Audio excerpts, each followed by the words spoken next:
Баршаңызға қайырлы күн. Сіздермен бірге мен Нұрдаулет Исимов, эфирде Бөкетов Лайв. Университетіміздің студенттер сарайында көрнекті жазушы, публицист Мұхтар Мағауиннің «Әйел махаббаты» атты драмалық спектаклінің премьерасы өтті. Қойылымда нәзіктік пен рухани беріктікті қатар алып жүретін әйел болмысы терең көрсетілген. Қос ғашықтың баянсыз махаббаты, адам жанының ішкі қайшылығы мен сезім тазалығы көркем түрде суреттеледі. Спектакль жастар талабына сай, сондай жастарға арнайылап, өздерінің жастарына сай қойылды. Ішінде әні де бар, биі де бар. Қазіргі жастардың арасындағы сұрақтар, мәселелер кішігірім қозғалды. Көрерменге ұнайды деген үміттеміз.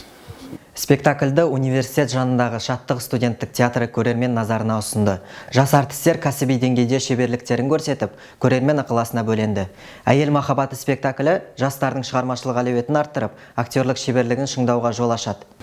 «Әйел махаббаты» дегенде жалпы бұл жерде Зияда есімді кейіпкердің басынан өткерген оқиғалары негізінен көрсетіледі, бірақ жалпы театр өмірдің айнасы деп жатамыз ғой.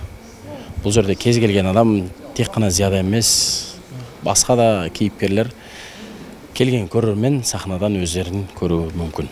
Аталған қойылым студенттерге шығармашылық әлеуетін шыңдап, сахна арқылы сезім мен ойды дәл жеткізуге мүмкіндік берді. Шаттық студенттік театры ұжымына шығармашылық табыс пен жетістіктер тілейміз. Бүгінге келіп түскен ақпарат легі осы. Келесі кездескенше аман, сау болыңыздар.